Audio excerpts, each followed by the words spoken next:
Hey there friend, welcome back to my YouTube channel Sharada brain boosters. Sharada brain boosters channel की तरफ से मैं विजय मिश्रा आपका हार्दिक स्वागत करती हूँ। आई होप सो कि आप लोगों ने थ्योरी क्लास को देखा होगा। जैसे क्रमबद्ध तरीके से क्लासेस चल रही हैं, पहले थ्योरी क्लास, नेक्स्ट डे आपको प्रैक्टिस सेशन मिल रहा है। तो उसी क्रम में टॉपिक नंबर 2 जो कि आपका विवाह है, हमने 2 दिन से थ्योरी क्लास पे डिस्कस किया है। आज उसी क्रम में हम देखेंगे विवाह में कितने क्वेश्चन बनने वाले हैं। तो आपका एक भी क्वेश्चन मिस नहीं होगा एग्जाम में, और आपकी सफलता का मार्ग प्रशस्त होगा जब आप बने रहेंगे मेरे साथ वीडियो के एंड तक। आइए बिना देर के क्वेश्चन को स्टार्ट करते हैं। विवाह का शाब्दिक अर्थ क्या है? ब्याह, उद्याह, शादी, संस्कार। तो हम लोग क्या करेंगे, राइट आंसर आपका है उद्याह। उद्याह की बात करें तो ये विवाह का शाब्दिक अर्थ होता है। अगर उद्याह की शाब्दिक अर्थ की बात करें तो उद्याह का मतलब होता है क्या, कि वधू को वर के घर ले जाना, ये उद्याह का मतलब हुआ। लेकिन विवाह की शाब्दिक अर्थ की बात करेंगे तो वो होगा उद्याह। विवाह इक्वल टू उद्याह। ओके, अगर उद्याह की इक्वल टू बात करें, उद्याह के बराबर क्या, तो आप क्या बताएंगे कि है आपका वधू को वर के घर ले जाना। नेक्स्ट क्वेश्चन है कि हिस्ट्री ऑफ ह्यूमन मैरिज पुस्तक किसने लिखी है? के.एम. कपाड़िया, बोगार्ट्स, वेस्टरमार्क या फिर मैलिनोवस्की ने। हम राइट आंसर की बात करेंगे, ये जो के.एम. कपाड़िया भाई साहब हैं, इन्होंने हिस्ट्री ऑफ ह्यूमन मैरिज पुस्तक को लिखा है। तो आप लोग इनको लर्न करके रखिएगा, दिमाग में बैठा के रखिएगा, क्योंकि ये आपके एग्जाम पेपर में छपने वाले हैं। नेक्स्ट क्वेश्चन है कि क्या विवाह एक सामाजिक आदर्श मानदंड की जटिलता है? ये कथन किसने कहा है? मैलिनोवस्की ने, मर्डॉक ने, वेस्टरमार्क ने, हॉवेल ने। विवाह एक सामाजिक आदर्श मानदंड की जटिलता है, इसको मैंने, ये 4 समाजशास्त्री हैं। आप इसमें किसके साथ जाएंगे? तो आप जाएंगे हॉवेल के साथ, क्योंकि इन्होंने ही क्या कहा है, सामाजिक आदर्श मानदंड के विचार को दिया है। तो आपका राइट आंसर हो जाएगा ऑप्शन 4 हॉवेल। नेक्स्ट क्वेश्चन है, एक विवाह का जनक किसे माना जाता है? मैलिनोवस्की को, के.एम. कपाड़िया को, वेस्टरमार्क को, लूसी मेयर को। आप किसके साथ जाएंगे? जो आपका सही आंसर होगा, मैलिनोवस्की, के.एम. कपाड़िया ने नहीं कहा, वेस्टरमार्क ने कहा है। वेस्टरमार्क को ही एक विवाह का जनक माना जाता है। सो दैट ऑप्शन 3 या C is the right answer. Next है क्या कि मर्डॉक ने 250 समाज का अध्ययन करने के बाद सभी समाजों में विवाह के कितने उद्देश्यों का प्रश्न बताया है? तो आप जाएंगे क्या, 2 के साथ, 3 के साथ, 4 के साथ, 5 के साथ। जाना आपको है 3 के साथ, क्योंकि option 2 is the right answer. इन्होंने 3 बताया है। क्या क्या बताया है? यौन संतुष्टि, दूसरा क्या आर्थिक सहयोग, और तीसरा क्या बताया है, बच्चों का लालन पालन। नेक्स्ट है क्या कि विवाह स्त्री और पुरुष के पारिवारिक जीवन में प्रवेश करने की संस्था है। किस समाजशास्त्री का विचार है? किस समाजशास्त्री की दी हुई परिभाषा है? Westermarck, Bogardus, Majumdar, Howell. कल हमने बहुत सही तरीके से डिस्कस किया था एक ट्रिक एंड क्लू के साथ। तो आप जाएंगे बोगार्ट्स के साथ। Option 2 is the right answer. Next question है कि एक विवाह ही विवाह का सच्चा स्वरूप है, रहा था और रहेगा कथन किसने कहा है? वेस्टरमार्क ने, मैलिनोवस्की ने, हॉवेल ने, मर्डॉक ने। एक विवाह ही विवाह का सच्चा स्वरूप है, रहा था और रहेगा, ये कथन किसने कहा है? आप लोग सही आंसर करिएगा। मैलिनोवस्की इज द राइट आंसर। इन्होंने कहा है कि एक विवाह ही विवाह का सच्चा स्वरूप है और पहले विधा, और इसे रहना भी चाहिए। नेक्स्ट क्वेश्चन है कि क्या निम्नलिखित में से एक विवाह का प्रकार है? क्रमिक एक विवाह, ऋजुरेखीय विवाह, उपरोक्त दोनों, कोई भी नहीं। तो क्रमिक एक विवाह और ऋजुरेखीय एक विवाह, ये दोनों एक विवाह के प्रकार हैं, इसलिए आपका ऑप्शन क्या हो जाएगा, 3 इज़ द राइट आंसर हो जाएगा। ये आपका सही होगा, जिसमें दोनों लिखा गया है।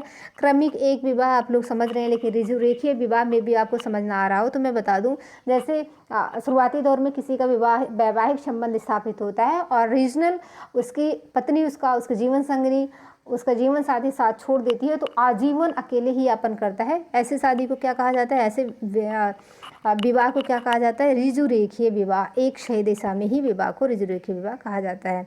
ग्राम बहिर्विवाह भारत में मुख्यतः कहाँ प्रचलित है? आप लोग किसके साथ जाएंगे? पंजाब एवं दिल्ली के साथ, उत्तर प्रदेश एवं तमिलनाडु के साथ, मध्य प्रदेश के साथ एवं गुजरात के साथ, या फिर उत्तराखंड एवं कौल के साथ, केरल के साथ। हम जाएंगे राइट आंसर के साथ। कहाँ? पंजाब और दिल्ली, ये दोनों ऐसे राज्य हैं जहाँ पे क्या होता है, ग्राम बहिर्विवाह पाए जाते हैं, भारत के पंजाब एवं दिल्ली में। नेक्स्ट क्वेश्चन है गोत्र का शाब्दिक अर्थ क्या है। सबको पता है, ऑप्शन पढ़ने की ज़रूरत नहीं, क्योंकि गायों को बांधने के स्थान को क्या कहा जाता है, गोत्र का शाब्दिक अर्थ होता है। Option 2 is the right answer. Next question है क्या कि बहुविवाह का प्रकार निम्न में से कौन सा नहीं है। तो आप लोग क्या करेंगे, बहुपत्नी विवाह, बहुपद विवाह, समूह विवाह, ऋजुरेखीय विवाह, कौन सा बहुविवाह का प्रकार नहीं है। जैसा मैंने डिस्कस किया कि ऋजुरेखीय विवाह एक ही विवाह का वह स्वरूप है जिसमें व्यक्ति आजीवन के लिए यापन कर लेता है अगर उसके जीवन संगनी या जीवन साथी साथ छोड़ देती है तो। सो दैट आपका option 4 is the right answer, ये आपके बहुविवाह का प्रकार नहीं है। नेक्स्ट क्वेश्चन है कि एक साथ रहते हुए नियमित यौन संबंध और आर्थिक सहयोग रखने को विवाह कहते हैं, ये कथन किसने कहा था। अब आप लोग इसका आंसर करिएगा। वेस्टरमार्क ने, मर्डॉक ने, हॉवेल ने, जॉनसन ने। आपका option 2 is the right answer. Murdock ने ये विचार दिया था कि नियमित यौन संबंध आर्थिक सहयोग का ही मतलब अगर एक साथ रहते हुए नियमित यौन संबंध है, आर्थिक सहयोग है और तो ये आपका क्या है, इसी को विवाह नाम दिया जाता है। नेक्स्ट है कि विवाह स्त्री पुरुष का एक ऐसा योग है जिसमें स्त्री से जन्मी संतान माता पिता की वैध संतान मानी जाती है। लोवी का है, लूसी मेयर का है, गिलिन एवं गिलिन का है, मजूमदार एवं मदन का है। आप लोग किसके साथ जाने वाले हैं, हम जाने वाले हैं किसके साथ, आप लोग बताइएगा। मेयर साहब के साथ जाएंगे, यही बताएंगे कि कौन सी संतान वैध है, कौन सी संतान अवैध है। नेक्स्ट क्वेश्चन है कि क्या विवाह को एक संविदा के रूप में परिभाषित किया गया है। Westermarck, Johnson, Malinowski, Rivers. विवाह को एक संविदा के रूप में किसने परिभाषित किया है, आपको आंसर करना है। आप लोग फटाफट से क्या करिए, कमेंट सेक्शन में कमेंट्स करिए। विवाह को जो संविदा के रूप में परिभाषित किया है वो मेलिनोव्स्की है। Option C is the right answer है। किसने विवाह को एक सामाजिक संस्था के अतिरिक्त एक आर्थिक संस्था भी माना है। आप लोग फटाफट से क्या करिएगा, आंसर करिएगा। राइट आंसर क्या है, वेस्टरमार्क जी ने, आपके वेस्टरमार्क जी ने विवाह को असामाजिक संस्था के अलावा क्या माना है, आर्थिक संस्था भी माना है। नेक्स्ट है क्या गिलिन एवं गिलिन ने विवाह के कितने उद्देश्य बताए हैं। सारे क्वेश्चन हम आंसर करते चलें, लेकिन 2 क्वेश्चन आपके लिए छोड़ेंगे। ये मैंने पहले से ही सोच के रखा है कि 2 क्वेश्चन के आंसर आपको करने हैं। आप लोग आज फटाफट से क्या करिएगा, आंसर करिएगा। नहीं करेंगे तो फिलहाल में मैं कल इस क्वेश्चन का आंसर करूंगी। गिलिन एवं गिलिन ने विवाह के कितने उद्देश्य बताए हैं, ये आपके ऑप्शन है। आप लोग इसके आंसर कॉमेंट सेक्शन में कमेंट करिए, कल हम आपको आंसर बताएंगे। नेक्स्ट है मेलिनोव्स्की ने विवाह के कितने उद्देश्य बताए हैं। आप लोग क्या करिएगा, फटाफट से आंसर करिएगा। 2 बताया है, 3 बताया है, 5 बताया है, 6 बताया है। अगर हम बात करें कि मेलिनोव्स्की ने विवाह के कितने उद्देश्य बताए हैं तो आप लोग फटाफट से क्या बताएंगे कि 3 बताए हैं। एक है प्राणशास्त्रीय, सांस्कृतिक, मनोवैज्ञानिक। प्राणशास्त्रीय आप लोग, आपको PDF मिलेगी तो उसमें लिखा होगा, मिलेगा सब चीज़, सारी चीज़ें। सांस्कृतिक और क्या है, और है मनोवैज्ञानिक। नेक्स्ट है कि मजूमदार और मदान ने विवाह के कितने उद्देश्य बताए हैं। आप लोग फटाफट से आंसर करिए कि कितने बताए हैं। मजूमदार और मदान ने विवाह के कितने उद्देश्य बताए हैं, आप लोग बताइएगा। इन्होंने 4 उद्देश्य बताए हैं। Option 2 is the right answer. इन्होंने बताया घर की स्थापना, लैंगिक संबंधों में प्रवेश, प्रजनन एवं बच्चों का पालन पोषण बताया है। किसने, मजूमदार एवं मदन ने। आपके option B is the right answer. Next है कि मर्डॉक, इन्होंने 250 समाज का तुलनात्मक अध्ययन करके विवाह के 3 उद्देश्य बताए हैं। कौन सा उद्देश्य गलत है। मर्डॉक ने बताया है कि नियमित यौन संबंध स्थापित करेंगे, आर्थिक सहयोग करेंगे, बच्चों के पालन पोषण की बात करेंगे, लेकिन संस्कृति की रक्षा नहीं करेंगे। बिना संस्कृति की ही, बिना आपके जो धार्मिक संस्कृति है, बिना रीति रिवाज के शादी कर लेंगे, यौन संबंध स्थापित कर लेंगे, आर्थिक सहयोग करेंगे, प्रजनन मूलक परिवार बनाएंगे और उसका सामाजिकरण करेंगे, लेकिन संस्कृति की रक्षा नहीं करेंगे। हालांकि ये मैंने एक मजाकिया मोड में बता दिया कि संस्कृति की रक्षा नहीं करेंगे, ऐसा इन्होंने कुछ नहीं कहा, लेकिन इनके उद्देश्य यही तीनों हैं। संस्कृति की रक्षा नहीं है। सो इज द, ये वाला क्वेश्चन आपका गलत हो जाएगा। गिलिन एवं गिलिन, इन्होंने विवाह के 5 उद्देश्य बताए हैं, निम्न में से कौन सा उद्देश्य नहीं है। ये वाले आंसर हम आपके लिए छोड़ेंगे, क्योंकि इसको अगर यहाँ से बता देंगे तो हाँ आप लोग सही कर जाएंगे, इसलिए आपको बताना है। नेक्स्ट है एक विवाह को ही विवाह का आदि स्वरूप माना जाता है, इसको किसने कहा है। मर्डॉक ने, मेलिनोव्स्की ने, वेस्टरमार्क ने, हॉवेल ने। आप लोग क्या करिए, फटाफट से आंसर इसका कर दीजिए, बताइएगा कौन सा है।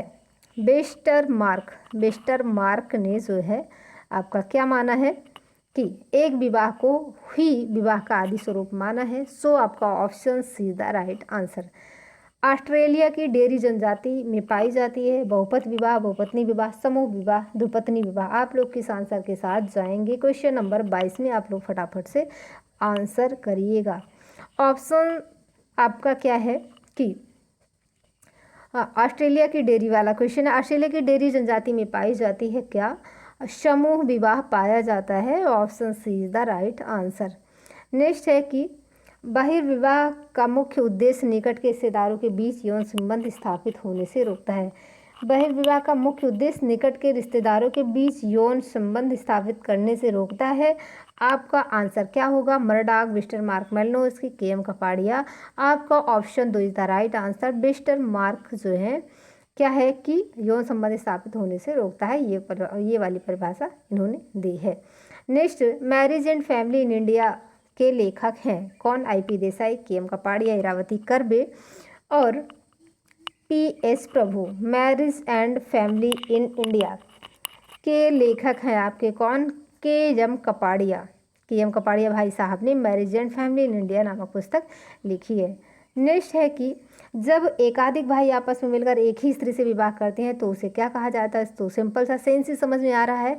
बहुपद विवाह, समूह विवाह, बहुपत्नी विवाह, ये भी गलत हो जाएगा, ये भी गलत हो जाएगा, ये भी गलत हो जाएगा, क्योंकि एकाधिक भाई की बात की जा रही तो भ्रातृक बहुपद विवाह आंसर सही हो जाएगा।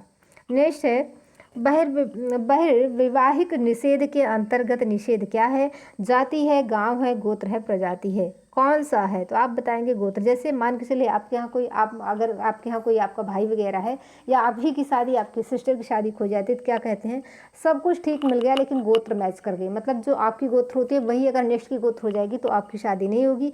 ऐसा लोग मानते हैं कि दोनों भाई बहन हो गए सेम गोत्र में, तो ये इसका निषेध है। Option C is the right answer.